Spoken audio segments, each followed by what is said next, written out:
Well, good day, ladies and gentlemen. Welcome to the webinar from the International Institute for Strategic Studies. Thank you for your time today. It's my very great pleasure to be able to introduce the authors, the co-authors, of a very important journal article on strategic cyber campaigns. So Professor Richard Harknett and Dr. Max Smeets. And with us are two commentators, both senior advisors to the IISS, Nigel Inkster and Marcus Willett. Richard has a very distinguished career in political science. He has been a professor of political science at University of Cincinnati for almost 3 decades, Richard, I believe. He's had a distinguished career with briefings in the Pentagon, State Department and the White House, even number 10 in the UK.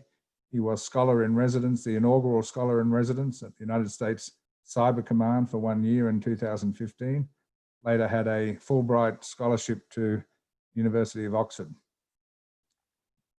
Max is a senior researcher at the Center for Strategic Studies, or Security Studies rather, in ETH in Zurich.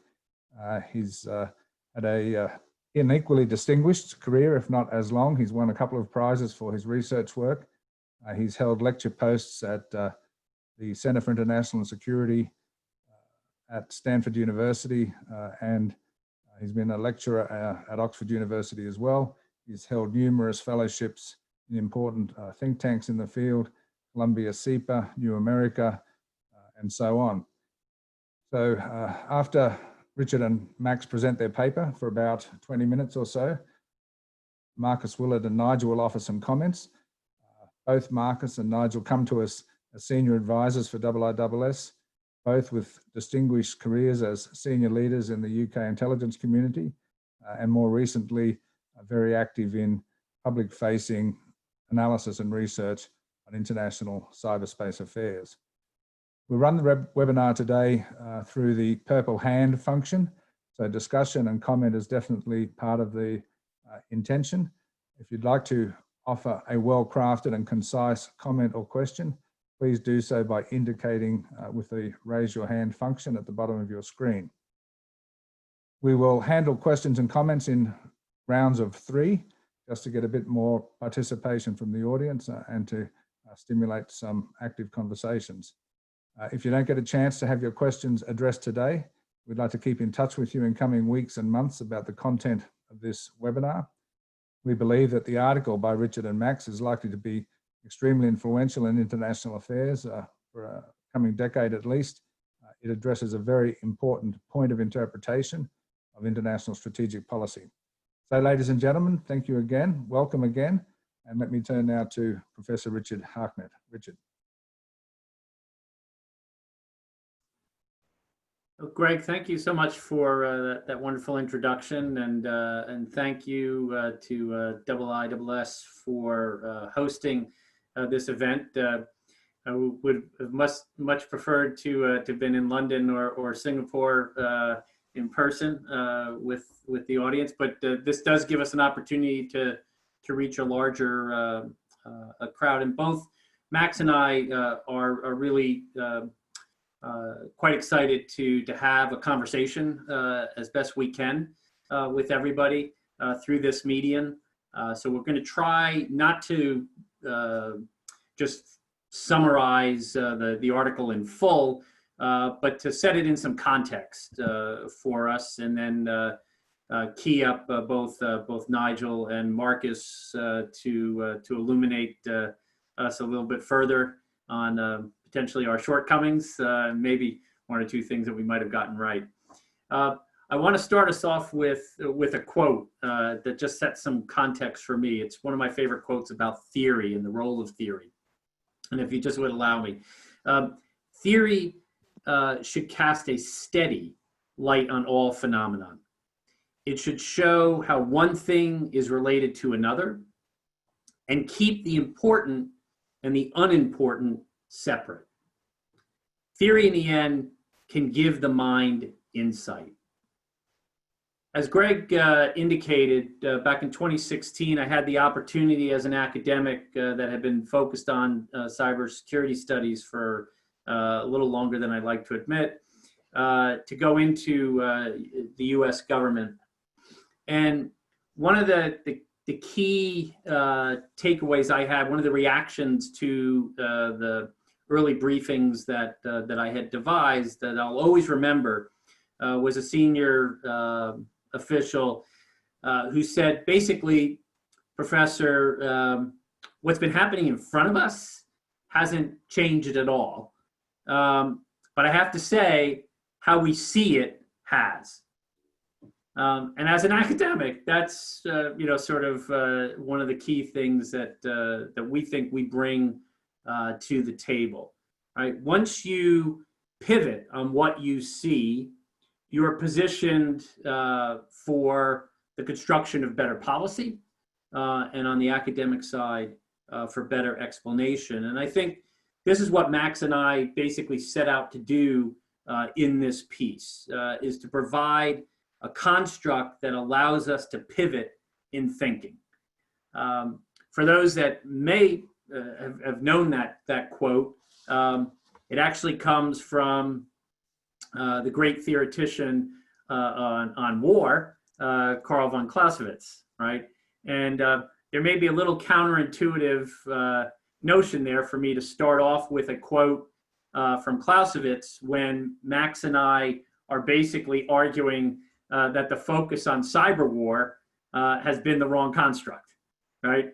But what we take away from where Clausewitz put us in a theoretical concept, right, is he's trying to understand what the main mechanism of, in the conversation we want to have today about the balance of power, right, a key mechanism that goes about in interstate relations of shifting those balances of power, right? And so his focus on war is not to focus on war for war's sake, right? It was in this much larger context that this is the mechanism, policy by other means, as he put it, right? That actually allows for these shifts, right, in interstate relative power. And what Max and I are suggesting is if we understand what's happening in front of us through a different construct, perhaps what we're talking about is the other means that is now on the table for doing the same thing that Clausewitz sees war doing. We're suggesting that cyberspace has opened up the potential to be another means to the same end. And so let's see if I can manage my technology correctly here via Zoom. And I'm going to just go ahead and share some PowerPoint just to give us, since we're a little bit disembodied here, a little context. And so what's important from our perspective, why, again, Max and I looked at this, couple of big takeaways, and then I'm going to hand it off to Max to do a little rundown on some of the details of the argument. But ultimately, we're coming along and being a bit brash. We're not suggesting a sort of a minor alteration here, right? That ultimately we're suggesting that cyber studies, in particular on the academic side, but then how it's been leveraged on the policy side, has primarily been focused on a type and form of activity that's not really going on, right? And what we are trying to do is look at how do we define and explain the vast majority of activity that we see in cyberspace, particularly at the state level. And again, it comes back to this larger question that if you're not focused literally on the right concept and right question, you can't see the right answer. And we've seen this throughout human history, right? And security. So states have gotten their strategic environments wrong, right? So if we go back to, say, the First World War, right, and a focus on a strategic environment in which every single one of the great the general staffs of the great powers at that time looked at a strategic environment and saw an environment that they thought enabled offensive action, right? And you know, even in the face of multiple years of cataclysmic level types of casualties, they didn't shift off of that conception, right? So these concepts, once they become ingrained in policy, as well as, if you will, paradigmatic in a Kuhnian sense, right, in our minds, boy, it's really hard to pivot off of them, right? And so what we're trying to do in this article is to suggest that both empirically and conceptually, there's a rationale for that paradigmatic pivot. And so specifically, when we look at cyber behavior as best we can in this opaque environment, what we think we're actually witnessing, the most important, to go back to Clausewitz, how do we separate the important from the unimportant? What we think is important is actually campaigns comprised of cyber operations, right, that have a specific objective of achieving a strategic outcome without the need of that traditional mechanism, without that need of armed attack. And by strategic, we are getting at what Greg has set up as the question for today's webinar, right? By strategic, we mean the intent and ultimately the capacity to shift relative power between states.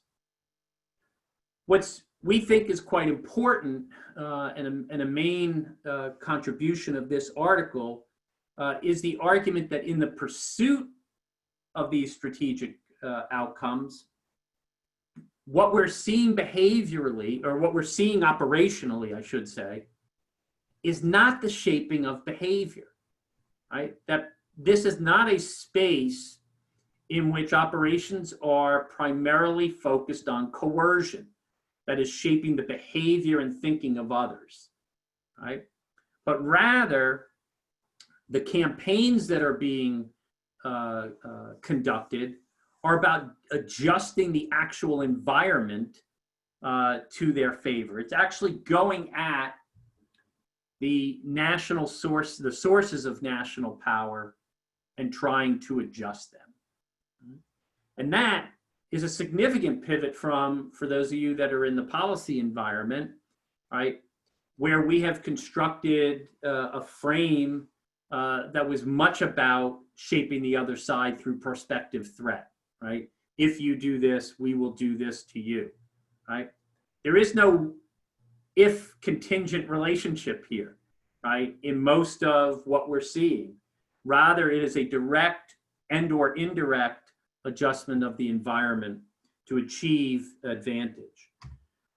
The focus on these campaigns requires us to have sort of an assessment shift. And that is to recognize that much of what can be, and we think is being achieved, is through cumulative impact on relative power. So again, where we've been in cyber studies for several decades, right, was very much a focus that was episodic, that the construct of operations, hacks, breaches, attacks, right, lead us to miss what we think is actually what's going on, right? The focus was to try to look at those things and sort of quantify them to get some measurement of cyber capacity. The challenge is, and I'm going to hand off to Max to get into this, because if we're right, if what is important separated from the less important and then potentially unimportant, right, are campaigns driven by strategic intent focused on cumulative impact on relative power, then it suggests some serious challenges, right, in how we study this from an academic standpoint. How do we really assess these things? So we'd love to hear the audience's reaction to that. And then obviously from the policy standpoint, this shifts not only the overarching strategy, your operational orientation, but your planning and your capabilities development, right? Because if this is what is truly important, it's not to suggest that the prospect, and we go through this in the paper, the prospect of cyber war remains, and the capabilities and the strategies that have to deal with that are absolutely important. But what we're suggesting here is that when we look at the empirical record of state activity, they're going into this space, and there's a reason why we're going into this space. And let me hand off to my co-author to talk through some of the incentive structures that we identify and why we think this is, in fact, not a one-off, but reflective of both the structural and strategic incentives that exist in cyberspace. So, Max, I'll drive it on this end, but I'll hand it off over to you. Thank you. If you could go to the next slide, Richard, and to pick up where you left. So the fact that states are conducting below the threshold cyber activities instead of large-scale attacks is, in our view, not coincidental, right? So conducting a mix of smaller operations has a number of advantages when it comes to discerning as well as responding to these activities. So first, a slow bleed strategy is more difficult to discern than a quick step approach. And that's especially because of the very diverse manner and long time frame in which these cyber operations can be linked.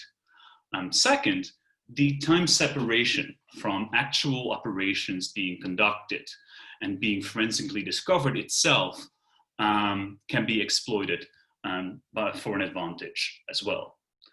Now, the third incentive that we've picked out is more on the responses side.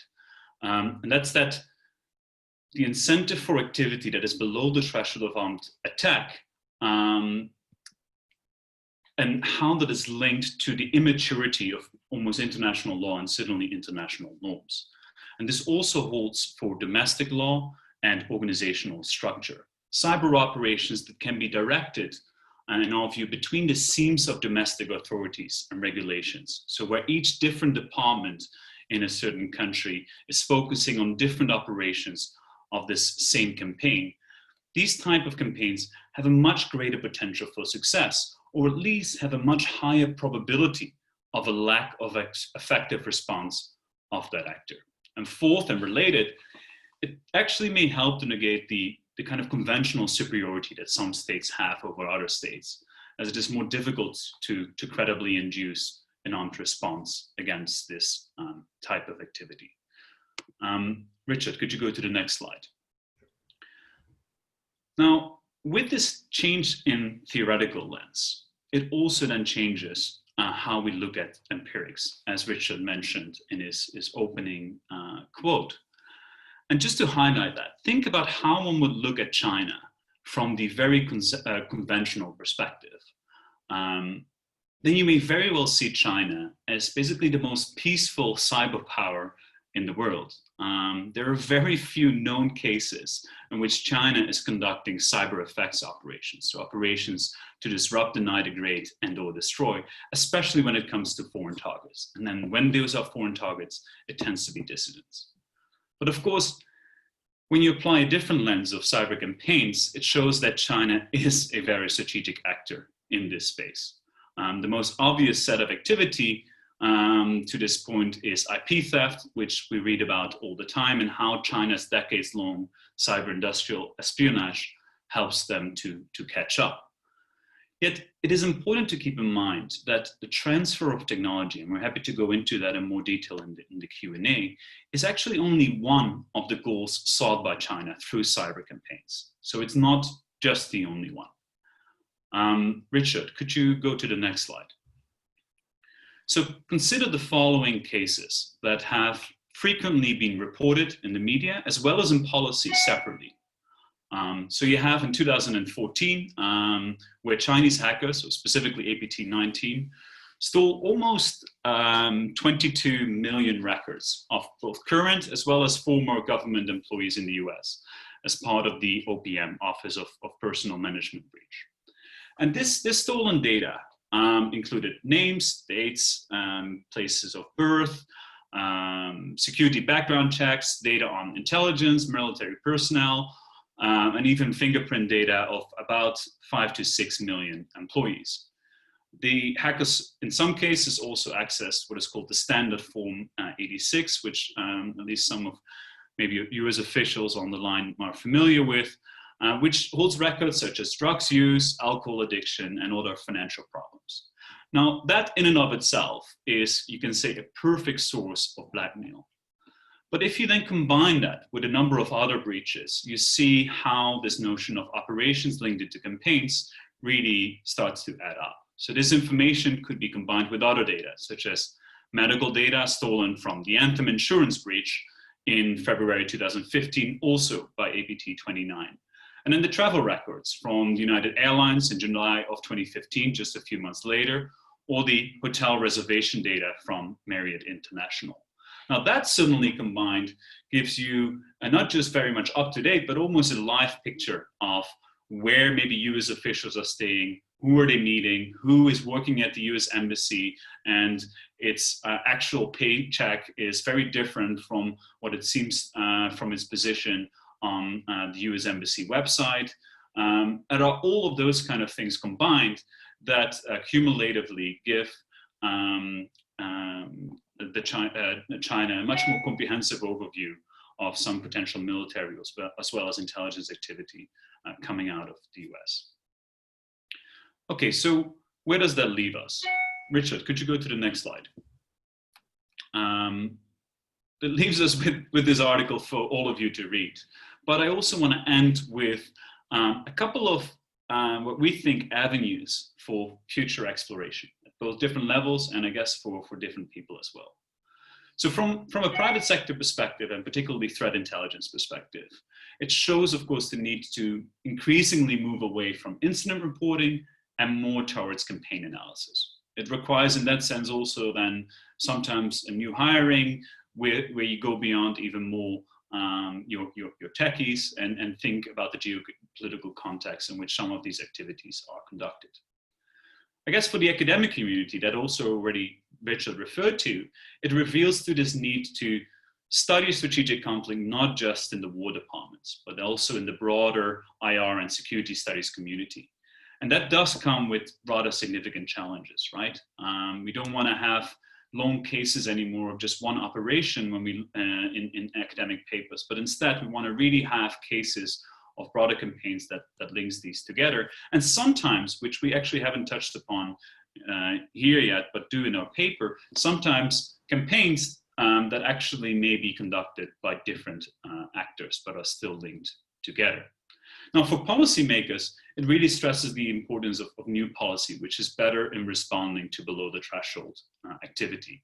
And then also to think through a strategy that I guess is well tailored to a broad set of different campaigns. And after all, some will be more easy to counter than others. Some will be more open than others, some will be more easily linked, and some, as a result of that, can potentially be more easily de-linked as a potential counter strategy. Let me end on a note for also thanking IISS. I didn't want to disrupt the flow of the presentation. I really appreciate that we have the opportunity to present this here and also discuss questions from the audience. Well, thank you, Max. That's excellent. The honour is all ours and the pleasure, in fact. It's a great article. The moment I saw it, I thought, well, this is going to be very interesting. Let's go now first to Marcus Willett and then to Nigel Inkster. I don't see Marcus, you're bottom of my screen, I guess. Yeah, go ahead, Marcus, please. Thanks, Greg. And thank you very much to both Richard and Max on both a very thought-provoking article, paper, and a very interesting presentation. I'm just going to make 3 comments. One, I thought I'd draw on my UK experience of if you like, running what we might call blue force cyber operations to give a perspective, then hover on the word campaign, and then something on Russia and China, and then hand over to Nigel. Okay, on the first of those, the issues you've highlighted ring really loud bells from my time in cyber operations for the UK government. The debates were sometimes characterized as the civilians versus the military, the Foreign Office versus the MOD versus the Home Office, operators versus policymakers, even sometimes, would you believe, management versus staff, none of which was really true. But the intelligence professionals tended to argue that cyber operations were an extension of intelligence operations. The MOD policy people would tend to emphasize the military dimension, particularly the role of cyber operations to deliver effects synchronized with other effects as part of a grand cross-domain military campaign.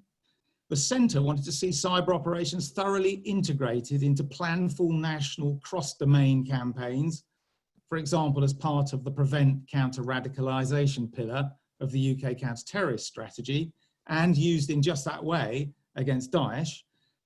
It's just an example that springs to mind and also happens to be the one I can mention. But in general, I wouldn't describe the centre's thinking around the cyber dimensions of such campaigns as particularly mature. The covert operations people tended to see cyber operations as an extension of what they had been doing in the real world for generations. Some others tended to focus on law enforcement effects, particularly against serious financial crime and paedophiles, and I could go on. It tended to be the UK cyber operators who explained that cyber operations could do the above in combinations and at a unique speed, scale, and reach compared with more conventional capabilities, as the North Koreans and Iranians have learned quickly, and that we should be viewing them as a continuum, not as competing. I can disrupt a network to create an intelligence opportunity, and I can use an intelligence access to deliver an effect. I can give military operators, as part of a joint civilian military team, operational experience against serious criminals, etc., etc. The cyber operators also highlighted the daily back and forth of operations with adversaries in cyberspace. The UK ones like to use the word skirmishing rather than persistent engagement. It is happening every day. I think the US has decided that too much of that skirmishing is taking place on your own networks, decided to move it further forward, leaving a lot of questions, of course. But the bottom line, I think Richard and Max set a really important, good challenge, and that we really ought to be pivoting our thinking. The US and its allies, from our own perspective, definitely need to look beyond individual cyber operations to think about cyber campaigns, and to think of cyber campaigns nested in broader national campaigns. I would add that policymakers need to understand better what a cyber operation is, can do, and what it is not and can't do. The second point is I think the word campaign is worth a thought. Staff colleges tend to focus on the meticulously planned campaign plan version, with lines of operation and synchronized effects designed to destabilize your opponent's strategic center of gravity while protecting your own. For the centre, Cabinet Office in the UK, putting things in campaigns is perhaps really an attempt to stay in control of the activity. But there is a variant espoused by many, sometimes called mission command, setting a strategic aim, but otherwise allowing considerable autonomy to create and take opportunities, like Nelson's instruction at Trafalgar, just get alongside a French ship and attack it, or whatever it was. When thinking about our own cyber campaigns or assessing the campaigns of others, I think it is worth being clear which version of campaign we have in our minds. Third point, so to the Russians and the Chinese. Well, I think they may have a key advantage that they doctrinally consider cyber operations as just a technical subcategory of information operations. So they're instinctively thinking of such operations as part of a wider activity. But are they deliberately running cyber campaigns to deliver a strategic effect? I suspect the Russians, for example, often just have a vague aim, making the US look bad, or as I like your phrase, adjusting the strategic environment, and have become good cyber skirmishers, able to find, create, and take opportunities as and when. So I think it's more like the mission command version of a campaign. I think the evidence might suggest that such operational autonomy can tend to make them, and the GRU in particular, operationally careless, sometimes reckless, and pretty tactical. Cyber versions of the Salisbury chemical warfare attack. Strategically, was it a good result for Russia to cause such widespread unintended damage with not pettier, or to be caught hacking and leaking data from US politicians or the World Anti-Doping Agency? So to China and orchestrated, synchronized cyber campaigns, well, I think that's a very interesting question, particularly given the recent headlines in Australia. And I note what your timeline from the Opm hack to Marriott.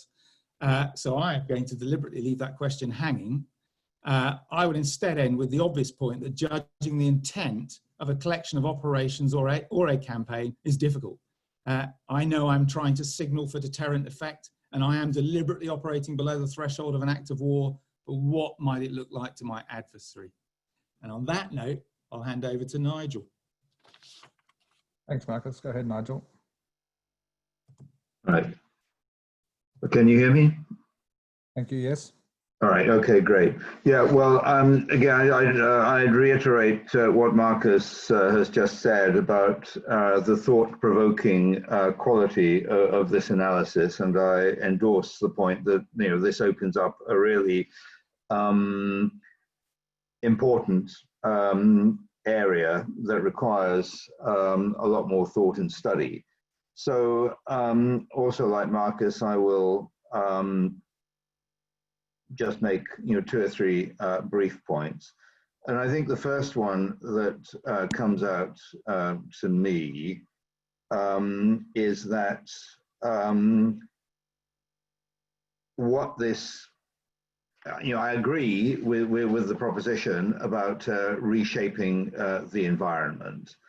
You know, when I was looking at the whole phenomenon of Chinese industrial cyber espionage at a time when everybody was running around with their hair on fire about that, I made the point in a book that I wrote that this was only one aspect of a wider strategy, which was precisely to use China's growing cyber capabilities to shape a favorable environment in lots of different ways. Obviously, the cyber espionage created enhanced capabilities, but China was also using its growing heft and influence to shape the kind of global environment, the rules of the road, in ways that suited its interests. And I think that as between the 2 major problem actors, who I would characterize as Russia and China, China, I would say, has been far the more successful in this. But I'll come back to why I think that is. But yes, it is about shaping the environment in your favor and shaping perceptions, how other people perceive that environment, what it looks like to them. I can't read my own handwriting. The second point I think that comes out of this is that you know, we all, governments in particular, need to quite fundamentally rethink our perceptions of what constitutes a risk and a threat. I think governments, certainly, you know, here in the UK, are, you know, still tend to see risks to security as risks to individual bits of information that are stamped secret or top secret and have to be protected. And I don't think we have moved anything like far enough, fast enough away from that perception.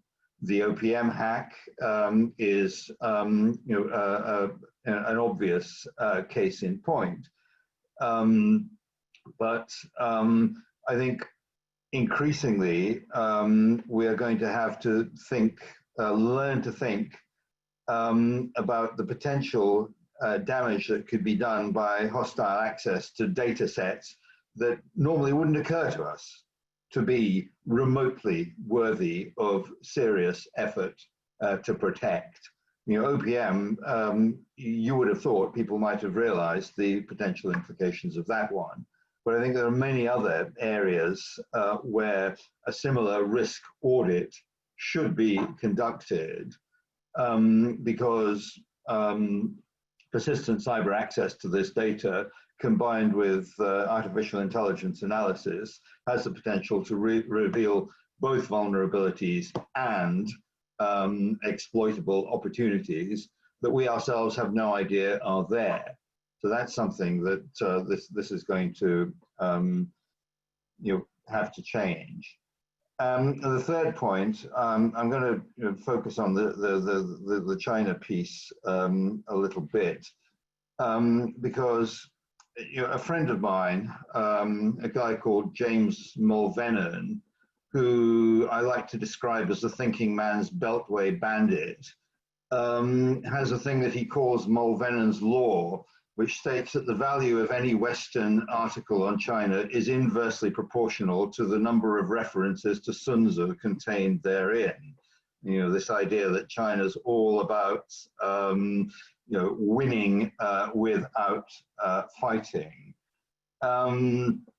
And what I would say in response to that is, I can assure you that PLA officers and strategic thinkers spend a lot more time reading US Defense Department documents on strategy than they do Sun Tzu. That is simply a reality. And what this really goes to, what I'm trying to say, is that obviously, I think there is still a limit to the extent to which any state can exercise and project strategic power and strategic influence over and beyond its kind of overall capabilities. I mean, if we look at China, for example, at the activities that they've been engaged in many cases, if China was not, a power of such economic, geopolitical, and military power as it has become, the impact of these cyber operations would be disproportionately less than it is. So I think we need to keep this in perspective. I don't think you can, you can go too far outside your overall capabilities in using cyber power. When we look at the sort of second-tier actors, the Irans, the North Koreas, I'm less persuaded that this model may actually apply in quite the same way, and I think it's something that merits further consideration. But I think one of the things that strikes me about this whole proposition, which I, to reiterate, I like very much, is if we look at a case like China, to a lesser extent Russia, what we've seen over the last maybe decade plus is a situation where these countries are effectively saying to themselves and to us, look what we've done to you, and you couldn't do anything about it. You knew it was us, and what have you been able to do in response that was really that consequential? And I think that particularly where China is concerned, and obviously I can't prove this, I believe that the cumulative impact of this has been a significant reduction in recent years in China's respect for US power. And I think that is very consequential in shaping the way that China is currently behaving internationally. So to that extent, yes, I think that these cyber campaigns have had an impact, not necessarily the one intended. I doubt that anyone in Beijing kind of set out with a plan to this effect. But I think that is a very consequential outcome of these campaigns across time. I'll leave it there. Thank you, Nigel, and thank you, Marcus, for two very useful sets of comments. And I think you've raised some rather interesting questions, some curly questions even for our two presenters. Ladies and gentlemen on the call, I'd be very grateful if you have a question or a comment that you could indicate that in the attendees panel on the right of your screen. If you click on participants in the bottom of your screen, you'll get a screen appear on the right, which will give you an option to raise your hands. We have a hand raised from Eleanor Bennett. Ladies and gentlemen, if when you speak, could I invite you to introduce yourself? So I'm going to go to Eleanor Bennett, Ariel Levitt, and then I'll go to Adrian Calderoy. We'll go back to the panelists. I see a good question from some other colleagues in the Q&A. I'll pick up those as we go through. So Eleanor Bennett, please go first. Hi, I'm a student with SOAS. What are the perspectives of the panelists on cyber campaigns waged against elections? Okay, very good question. Thank you. Ariel Levitt, next, please. Yes, good afternoon, and thank you for the presentations and the fascinating paper. My question is, if one were to adopt this framework to look at what the US is up to and try to use the same analysis, what conclusions would you emerge at?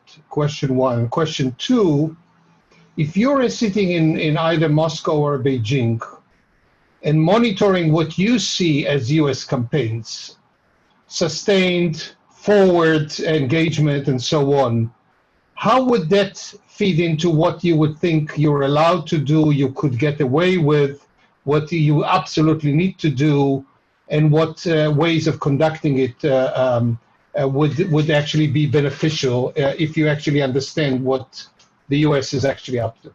Thank you. Thanks, Ariel. Next to Adrian Calderoy, please.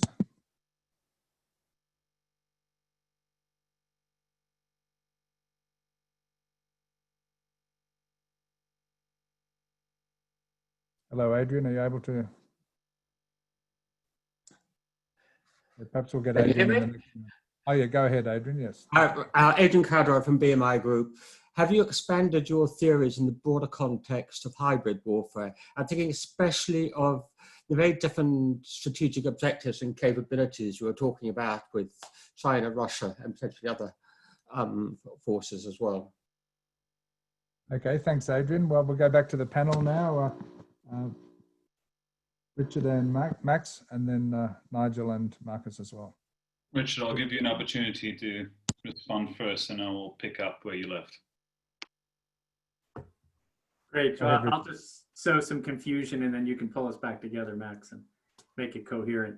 In the interest of the moderator, let's take those questions, although at some point I'd love to circle back and react a little bit to Marcus and Nigel's terrific interventions, if that's okay. So how do we apply this to elections? It fits into this modeling in terms of strategic intent, right, and strategic opportunity. So if one of the sources of my national power emanates from the legitimacy of an electoral process, and I want to compete at this balance of power level, then cyber-enabled information operations that go to the legitimacy of the electoral process would be highly incentivized, right? And I would expect and anticipate certain actors to leverage that opportunity. The same may occur if I can actually technically through cyber means manipulate the vote count, right? Then I can get two effects. One, if I was really good at it, and depending on the electoral system that I was attacking, I might actually able to impact the results. What we have seen in the press, right, is it's just raising the prospect that the vote may not be actually legitimate, that I need to achieve to overall engage in a delegitimization campaign. And that's a term that I use quite directly, right? That we talk a lot about elections and disinformation or information campaign, but what's going on from a strategic campaign standpoint is delegitimization of the institutional authority that a country vests in its electoral process. So if I want to get at you at the sources of power, that's where I'm going. It's about delegitimization of that electoral process. Ariel, great two-part question. I'll just answer it very quickly. Applying this model, moving from a episodic operation frame to strategic campaigns, I think it helps explain the move of the United States from what General Nakasone, the head of U.S. Cyber Command and National Security Agency, wrote back in January 2019, that Cyber Command needed to move from a reaction force to a persistent force. So it was an alignment of the actual orientation of the organization and how it went about thinking through security. So I think the adoption of this frame explains significantly the pivot that we've seen in US behavior. And so then the question comes, if I put my hat on as a Russian analyst or a Chinese analyst or any other protagonist to the United States, I think there's two quick reactions. One is the competitive game is on, right?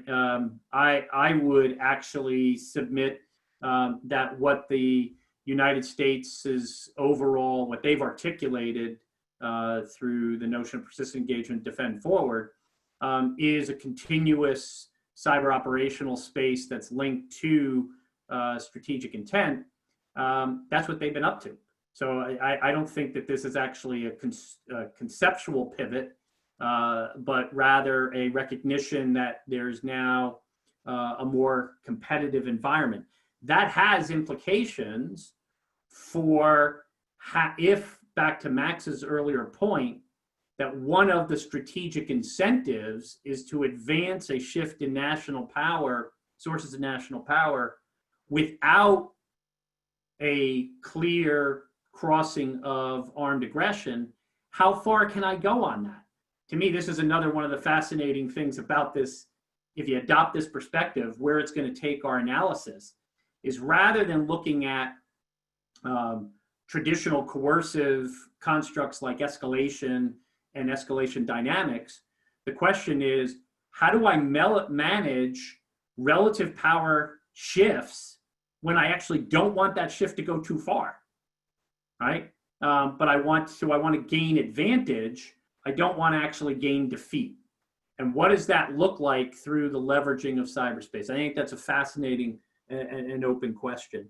And I think that relates to a bit of the hybrid warfare, but I've taken up enough time. Max, do you want to jump in on amplifying any of those three answers, or make a— Yeah, no, I think these are all question? I think these are all terrific questions, and also the comments from Marcus and Nigel, and all of these comments in many ways respond or delve into issues that are almost left out of the paper. We stop at explaining the strategic environment and not go into great detail on actually how to respond to it. So it's a nice opportunity to talk a little bit about that. 3 comments from my side. I hope I then touch upon most of the things. One is actually a very general comment, but I feel it comes through some of the questions as well as comments that were raised, is that you actually don't need, in many of these campaigns, you don't need to change your target's behavior to have strategic gains. They don't need to notice, and they don't need to be coerced or stop doing something for you to have a strategic advantage. And that's often, I think, misunderstood. Now let's go to 2 more specific points here.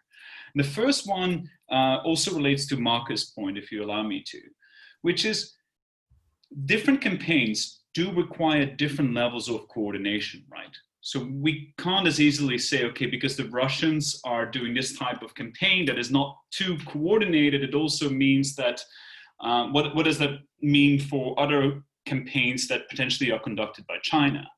I think what is really important, and it's like now a secondary step, is to really think more carefully through how these operations are managed and where potentially as a result of that, the keynotes are that can be what we call de-linked. In the case of China, in the end, much of the IP theft, of course, needs to be well coordinated, needs to be absorbed within the economy. How do they do that? It's a very different, more centralized approach than a disinformation campaign that in the end never has to kind of go back to Russia to be reorganized and be nicely put together.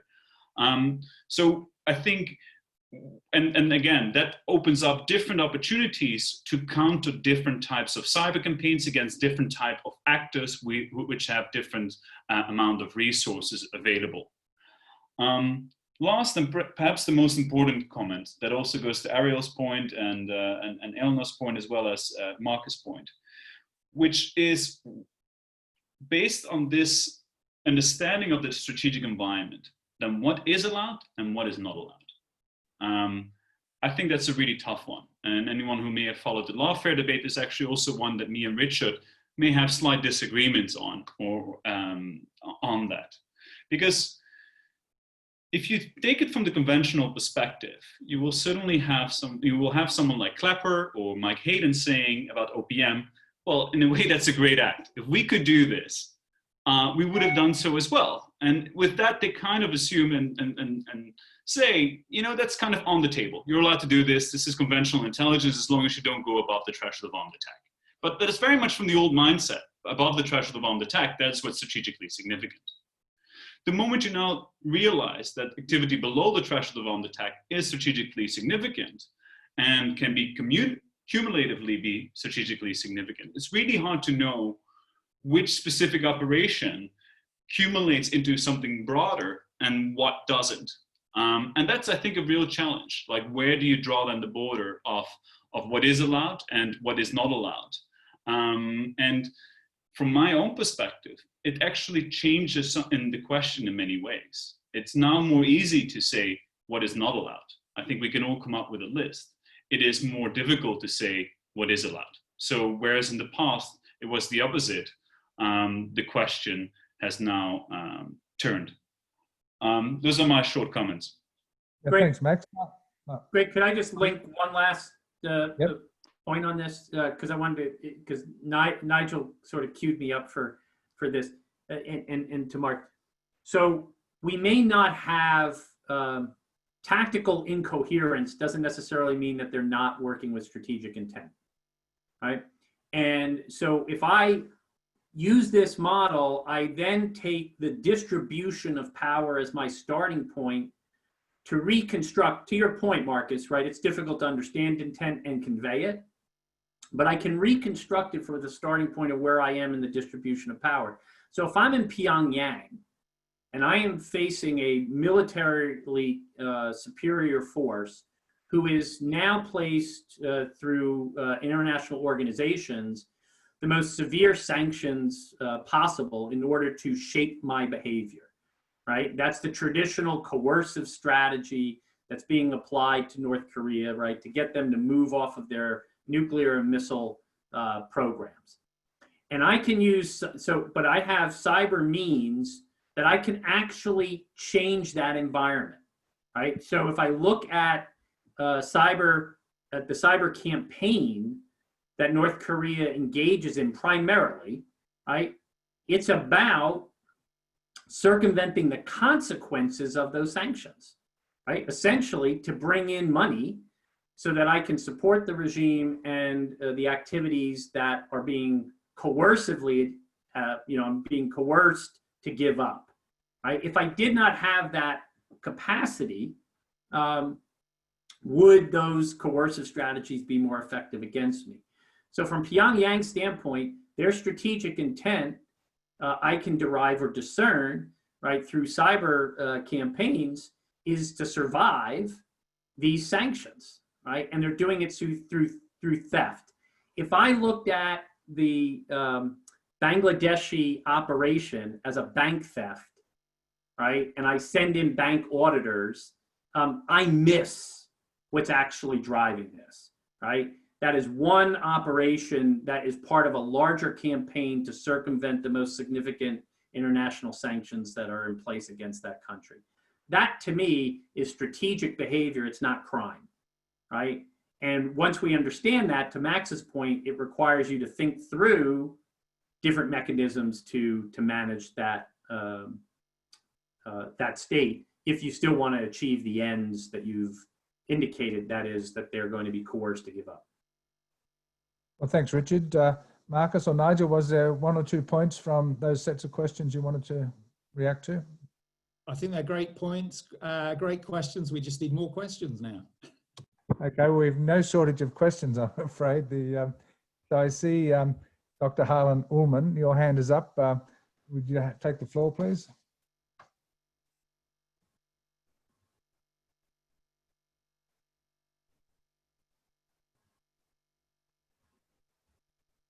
Harlan, are you okay?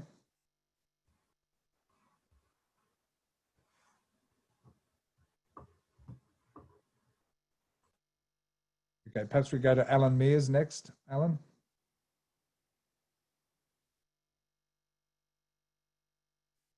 Sorry, great presentation, great comments. Thank you very much indeed for that. And Max, very nice to hear you again. I suppose with my background, the sort of, it wouldn't surprise you that I sort of talk about things like interoperability, integration, so on and so forth. So if we accept that the expectation that you're doing cumulative effect on relative power, and consider that single capability campaigns seem rarely on their own to meet expectations, and there's a lot of evidence of that, it's a real challenge to governments who've got to face regular re-election in the West. The ability and perceived need to invest in the required, considered and coordinated and persistent aggregation of activities, i.e. that full spectrum piece, including cyber, that aligns to the described notion of where a country may want to be in the world in the future. And I think the challenges that organizations of Western democracies face to actually cohere across the DIME elements, for instance. Okay, thank you, Alan. Harlan, please.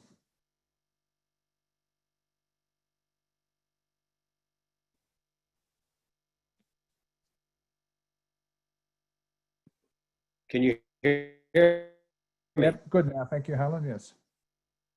Good. My question is, how do you relate social media to cyber? Because it seems to me that's where the real potential danger comes. If you read Square 2014, how quickly those crowds were gathered by social media. Imagine if that happened in the United States over the George Floyd responses. And so I'm curious to know how you take social media would be even far more destructive in the hands of a cyber opponent who wants to use it to carry on some particular. Thanks, Harlan. So next to Jonathan Shimshoni, and then we'll go back to the panel.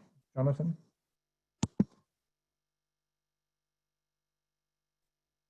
Thank you. Quick question, just trying to get an understanding of how far you have pivoted conceptually. So my question is, in your view, are the cyber ops and campaigns being used to impact the balance of power on traditional parameters of balance of power, or in your conceptual framework, has it actually introduced, or has this approach actually introduced new and different parameters of power and balance of power? Thanks. Thank you, Jonathan. Richard first.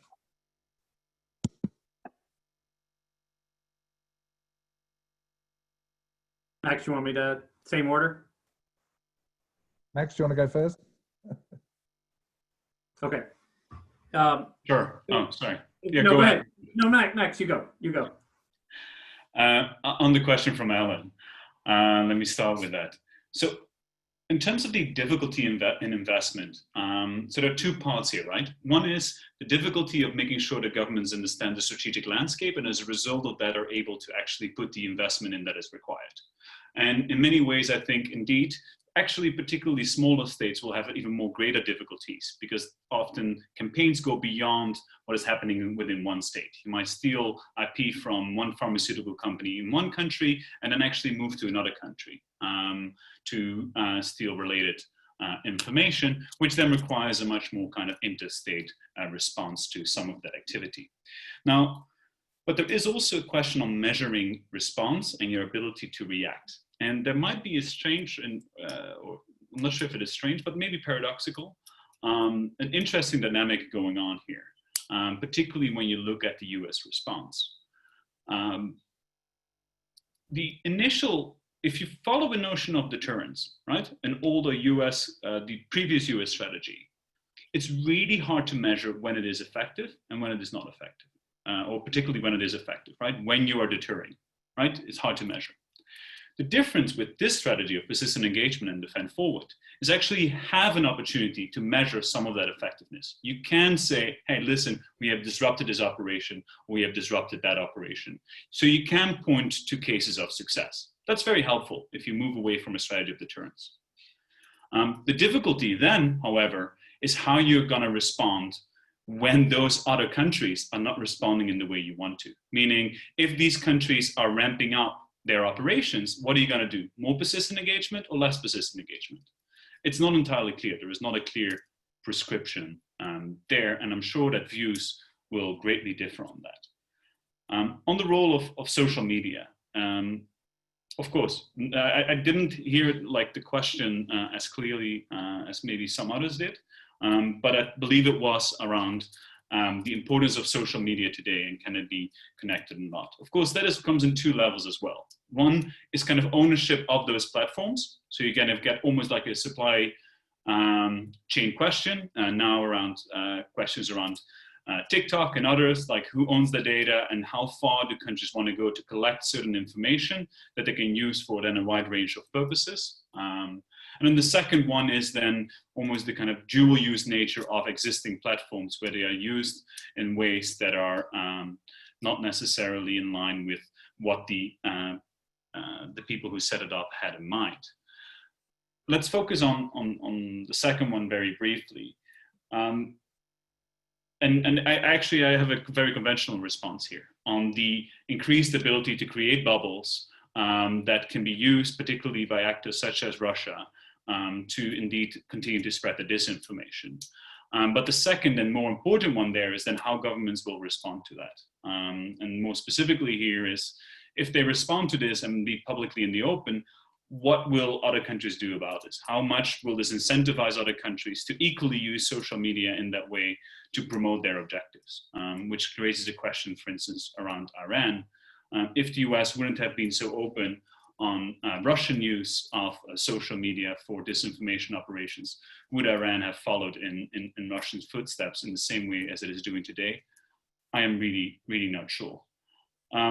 I didn't write down the third question, so I'll leave it to Richard to respond to that one. That's okay. Richard? Sure, yeah, I'll try to link what Jonathan Shimshoni asked with Alan Mears to suggest that where I think Alan was going with this, right, is ultimately when we step back and recognize that we are organized at the state level in a Weberian hierarchical bureaucracy. It's all about segmentation, right? And what we're saying at a structural level that we're dealing with an interconnected environment. And Max suggested earlier that very clever actors can find the seams in those bureaucratic organizations where organizational authorities, how and who acts and when, right, don't correspond to the activity that you're engaged in, right? And so that's a clear opportunity to leverage the fact that there isn't a natural cohering of the dime, to use Alan's concept. So where does that take you? My answer to Jonathan would be part of the new parameters is what I've written about in other places, what I call a whole of nation plus model, right? And we haven't talked really about the private sector here, but when you take Max and I's starting point, that this isn't really about a war frame, right, but about a competitive frame, right, then it does change potentially the conversations and the policy interactions with the private sector and government, right? The war frame basically, orients us to saying governments, that's what governments do. They do war, right? And they take care of the security around war, right? But if most of this activity is not there, right, and you adopt our framework that this is about actually strategic behavior and in fact competitive behavior, to distinguish it, then how do we reconceive the way we organize? And to me, a whole of nation plus model means that you have to align not just government cybersecurity strategy, but and there's a whole, Greg, there's a whole other conversation about partnerships. I throw out the partnership model. It's about aligning the interests of the private sector owners with the state security capacity, and then the private sector. I'm sorry, the private citizen, right? The individual is empowered in cyberspace at a level that we've not seen in traditional terrestrial space to have impact. And that brings us to Harlan Ullman's question.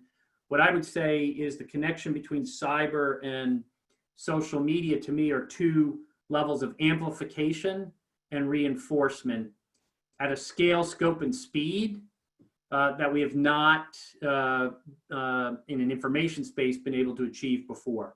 So I'm able to amplify messages in an incredible speed, scale, and scope. But then I can create networks of reinforcement, right? And what we're seeing with regard to delegitimization campaigns, I think, right, is the identification of messaging that goes to what I already believe and therefore reinforce that reality. And I can do it at a very low cost of expenditure of both time, talent, and treasure, to the point where I truly believe it. And I can get to a level in which I delegitimize institutional authority. And this is not just for democracies. This can be used in the other direction as well. And I would argue that much of what China's approach to how they manage their cyberspace is much more about their domestic environment than what they're doing internationally. Nigel's the expert on this, so I'll defer to him. But that amplification and reinforcement is something that I would say, for example, that China is effective domestically in trying to tamper down both of those effects. And in the West, we have not had the mechanisms really to deal with either one of those two effects right now. Thanks, Richard. Marcus or Nigel, anything to add? I can say something. Oh, do you want to go first, Nigel? Yeah, I just pick up, well, Richard rather cued me in on that one. So I would just say that on the China point, I entirely agree that, we look at China's behavior, it is first and foremost, driven by, domestic considerations. And the same is true of other manifestations of China's recent behavior, the so-called wolf warrior diplomacy. This is much less about the impact it has on us than it is about the impact that it has on China's own population. And it's about demonstrating to the Chinese people that the Communist Party, and only the Communist Party, can adequately defend China's interests and honor in a hostile world. Thanks, Nigel. Marcus? Yeah, I was only going to connect those last two questions, social media and cyber, and where we need to pivot, and say, well, the common factor here is, a growing reliance about how much our lives depend on the internet and internet-based technologies. That's the big pivotal thing for me, as nations realize that's how our ideas spread in a range and quicker than they could ever imagine before. So if you're sitting in Russia and China, you'll have noticed those color revolutions, you'll have noticed the Arab Spring. You will be obsessed about the internet for that reason, and you'll think it gives you all sorts of opportunities, economic opportunities, national security opportunities. And so, all of this points to this new trade war we've got, all based around internet-based technologies. So that for me is the pivot, and that's the connection between cyber and social media. It's being able to have an impact in a medium that is connecting the whole world at a speed, reach, and scale that no other capabilities have been able to do before. Thanks, Marcus. Well, ladies and gentlemen, we have a couple of questions from the Q&A, the typed version, which I'd like to surface. But let me just flag at this particular moment that in about 10 minutes' time, we'll begin to wrap up, and we'll give particularly Max and Richard an opportunity to recap on the big issues raised. Go first, though, to Marcus and Nigel before that. So a couple of questions from the written offerings. I think a few people are curious about how you define balance of power, Richard and Max, in terms of seeing this as the target of the campaigns. But I noticed, Richard, you said at one point, well, the Chinese, for example, may not want to go too far and completely alter the balance of power. I forget exactly how you said that, but it means many things to different people. How would you describe further the balance of power that you're talking about? So that's question one. Part of that question was, in fact, is it perception or is it somehow measurable and tangible balance of power? The second question is from Erica Pepe from IISS, and she's asking about the United States reaction to possible intensified Russian interference in the US election in 2020. And she's asking the question of what other options are available to the United States government apart from things like defend forward. I sort of get the feeling, perhaps implied a little bit by what Max said, is that maybe the United States cyber deterrence initiative and persistent engagement may not be changing the behavior of the Russians and the Chinese that much. So Erica's asking, where does the United States have to go to? What sort of measures do they have to turn to be able to actually prevent the interference or punish the Russians for it? And I guess then a third question, which we might look at, is to get a little bit more empirical about, well, what do the Russian leaders actually think they're doing? What do the Chinese leaders actually think they're doing? And I think we didn't quite answer the question about the American side, which was asked early on. So there's three questions. If we could perhaps get your reactions on that, maybe Richard first. Unmute myself here. So let's, to a certain extent, take them in reverse order.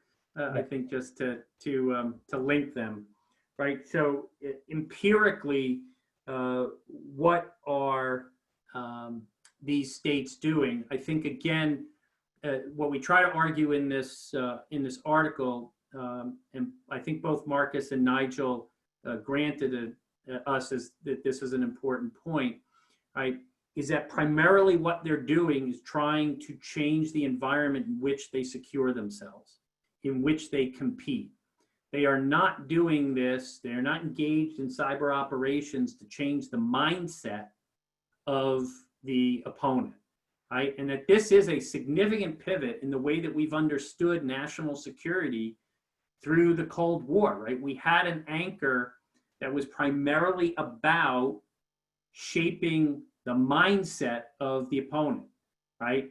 These are things you should do. These are things, because of cost-benefit analysis, you should not do, because we will be able to prospectively threaten you reactively with consequences, right?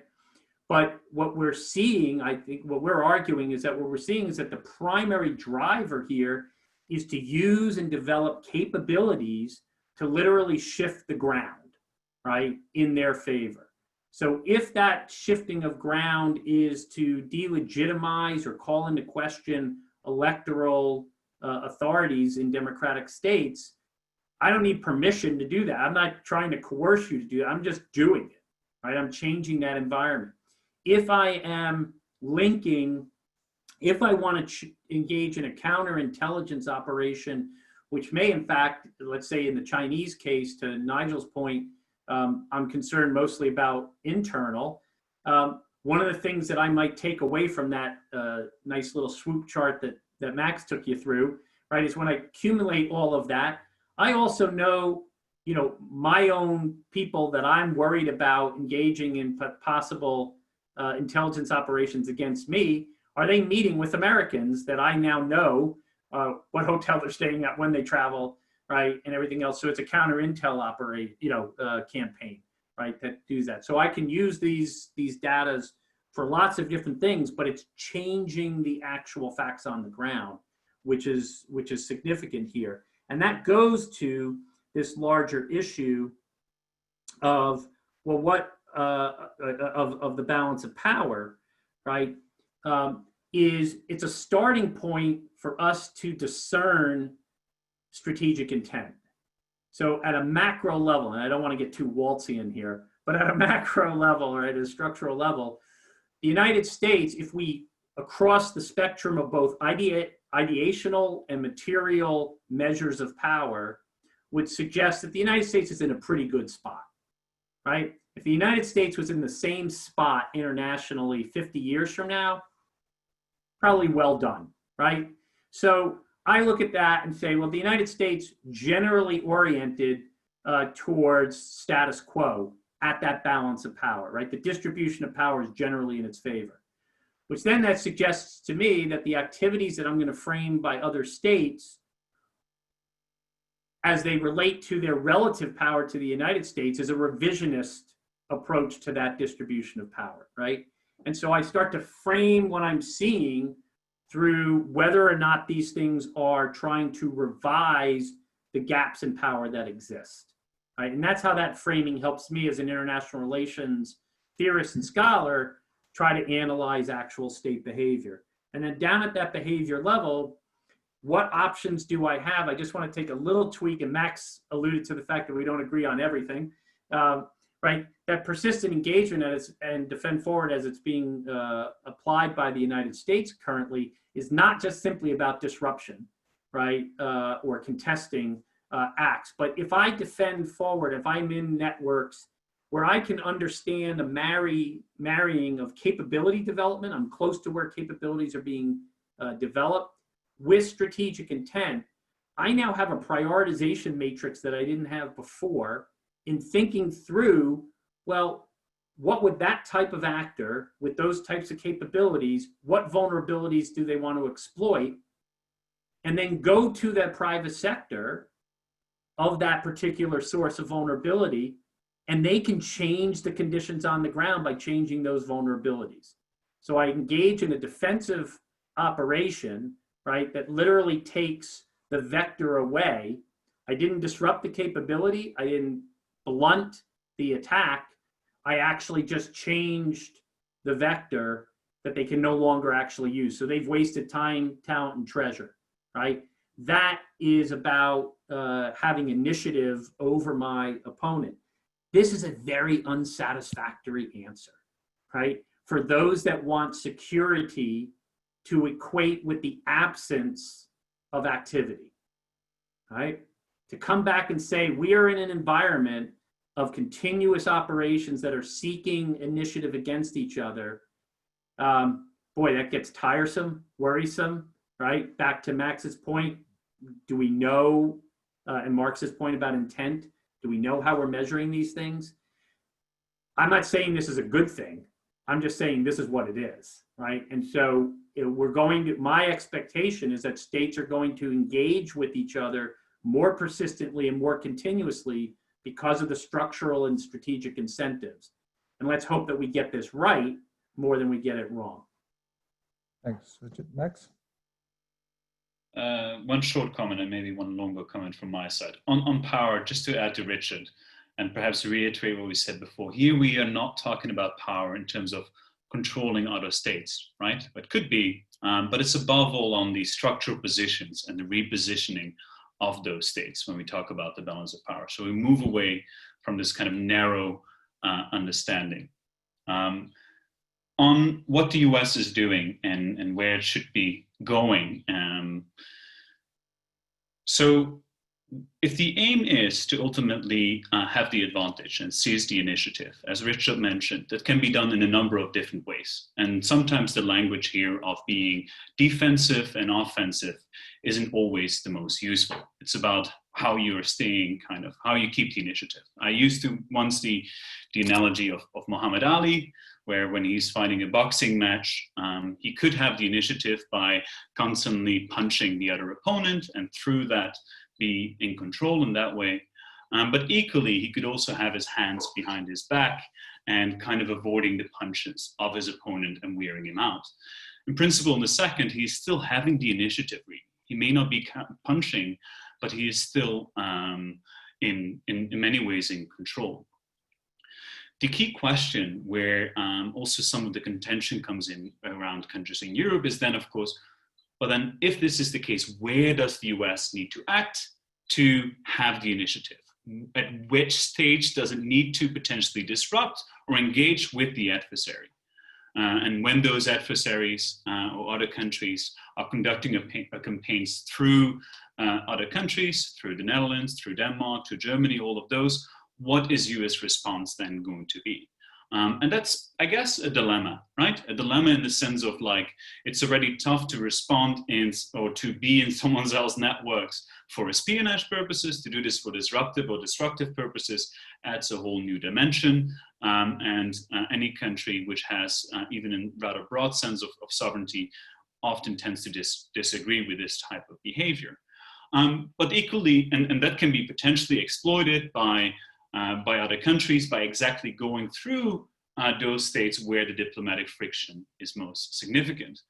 Of course, the dilemma can equally be turned the other way around, where you say, well, we don't want to create these kind of safe havens. If you're not directly responding, and we want to, we believe in this strategy of persistent engagement, where we do want to constantly interact below the threshold of armed attack. We don't want to give them the opportunity that there are certain nodes through which they can go through, set up a command and control server that won't be as easily taken down, where we may have to wait for 2 or 3 months through potentially very long diplomatic process. That dilemma is sometimes more easily resolved in some cases than in others, where cooperation is closer and where countries have a very different understanding of where sovereignty does and does not apply.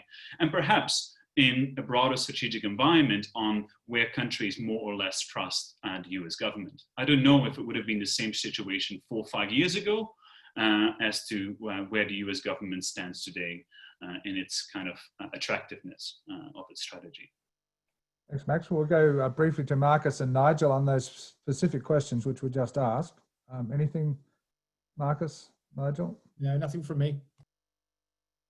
Okay, well, at 22 minutes past the hour, I'd like to start to wrap up and give Richard and Max a chance to reflect on the totality of what they've heard, ask them if they've changed their mind on anything.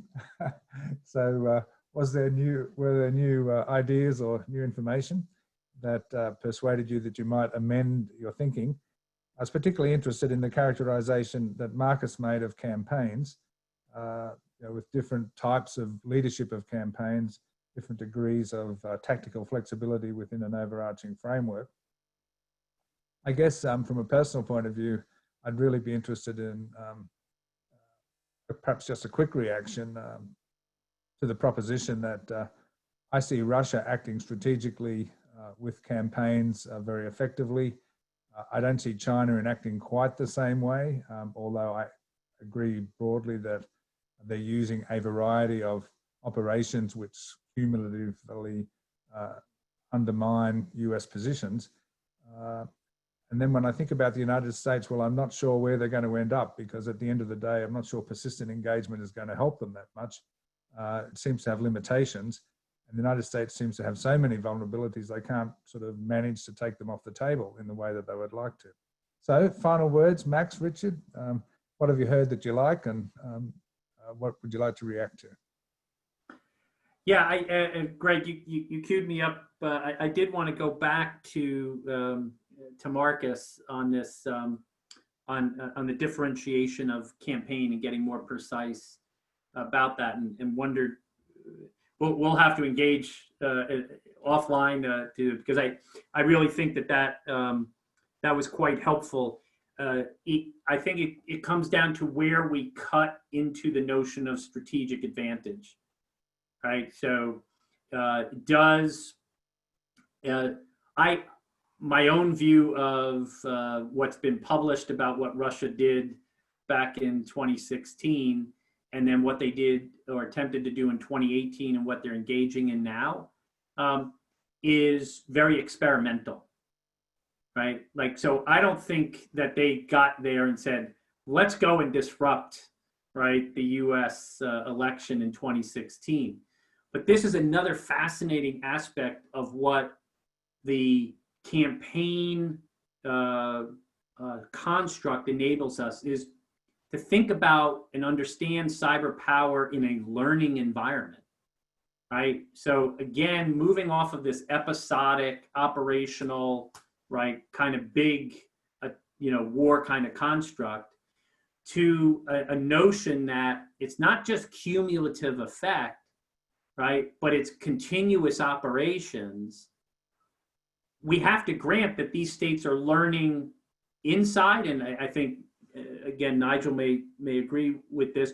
I think a lot of what we may start to see out of China is what they've learned internally, like how they use cyberspace internally is developing a capacity that then may allow them to do things internationally. I think Russia is another prime example of that. So how do we see these states learning? I think the United States is learning, right? It was frustrated by the fact, to your point, Greg, well, you know, we're deterring all this stuff, and yet somehow it seems like we're losing ground, right? You know, these vulnerabilities are continuously being exploited, right?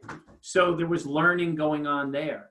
But how these states are learning about other states. So Max and I talk about campaigns by different actors against a target that may not actually be coordinated, right? But at the macro level could have strategic effects. So I'm doing work on electoral security here in Ohio, a state in the United States that has picked the winner in the Electoral College the longest in any other state in the country. So if I was targeting any state, I'd be going after Ohio, right?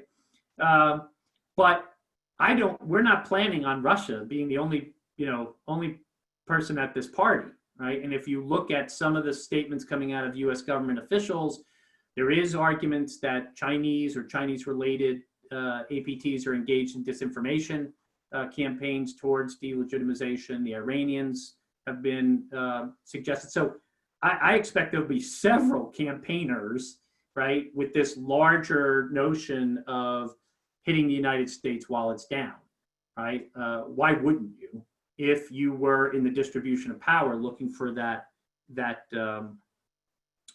opportunity? And that's to your point, Greg. The fact that this is going to be hard doesn't mean that the strategy is not going to be comprehensive in its solution initially. Doesn't mean that you actually don't get some utility out of it, right? So I'm in the camp that argues that the more the United States becomes effective with this strategy, the better integration of anticipatory resilience you build into your system. So the key thing that you said about the landscape of vulnerabilities, the government is not capable of managing that. It is only going to come through a much better and much more effective relationship with the private sector. And that is only going to happen over time where there's greater confidence. And so you see little things like US Cyber Command engaging in, and NSA engaging in public uploads of malware, right? Which is something that would have been unheard of a few years ago, right? They would have kept all of that close to the vest. I think that's a recognition of how, it's an example of how you're trying to deal with this in a different way. So again, thanks to everybody. I'll switch over to Max. One thing, Greg, if I can, we were able to move the article to open source. So the link that IISS can supply everybody, that is not behind a firewall any longer. So it's an open access article, and we would love to have people engage with it. So thank you. We'll share it with everybody. Thank you, Richard. Max, final word or words? There are a lot of things to think through. Also the question on hybrid warfare, I realized we hadn't answered, and there's some interesting dimension there. Two very brief points or points from me. One on learning as well, definitely a takeaway, and the other one on actually what Europe has to do. So as Richard mentioned, we initially talked too much about how these campaigns are kind of separate and different actors and how they are integrated. My current thinking on this are on two different forms of learning that we haven't really teased out. One is learning how something is possible. And that's where the focus of the academic literature, but also the threat intel has been on. Now, what is that? What do I mean with that? Learning how something is possible. It's like you have a video of Roger Federer who's hitting a backhand, and you're trying to perfectly copy that technique. How is he hitting that backhand? And how can I make sure to also have like Roger Federer's backhand? And that's what the learning is that we described in cyberspace, where tools are dropped, or people like other countries or other actors are reverse engineering how another country is operating and wants to emulate or those techniques. But the second type of learning is actually a different one, which is learning simply that something is possible. It's the kind of notion of maybe Roger Bannister running this 1 mile for the first time under 4 minutes. It was this notion of an achievable target, really. And I think that second type of learning is the learning that we see a lot in this space around cyber campaigns that Richard also referred to. It isn't necessarily the case that countries have truly copied each other's playbooks and exactly know how they're doing it. But this awareness of what they have done and this creation of a new achievable target is really something that I think is driving a lot of the behavior. Now, very, very last point, I think where really the main questions lie are potentially in Europe, right? Like the US now has a strategy, and I don't think it's really going to change in the coming years ahead. It may tailor it, and may do different types of operations and so on. But it's really up to Europe now, and particularly continental Europe. It's like what kind of strategy do they want to have in this space? I think the initial strategy kind of around deterrence was very much followed and emulated from the US. But then today the question is like, if they believe in this strategic environment and they equally are uncomfortable by adopting persistent engagement and defend forward, where are they going to? I feel that they currently, very few states have a clear strategy in place that put those two together. And to echo also, Richard, thank you all again for joining for this call, and thank you, SS, for setting this up. Really appreciate it. Well, thank you, Max and Richard. Really great effort. We will circulate the article, the seminal article. It's already seminal in my view. We'll circulate it to everyone who participated. Thank you very much for participating in the webinar and giving us your thoughts. Thank you also, Marcus and Nigel. And thank you, ladies and gentlemen, on the call for being so patient and your participation. So please keep in touch with us. We have some unanswered questions in the Q&A. We'll make sure that they're shared with Max and Richard for their deliberation. So thank you, ladies and gentlemen, and goodbye from Canberra, Australia, and IISS. Thank you very much.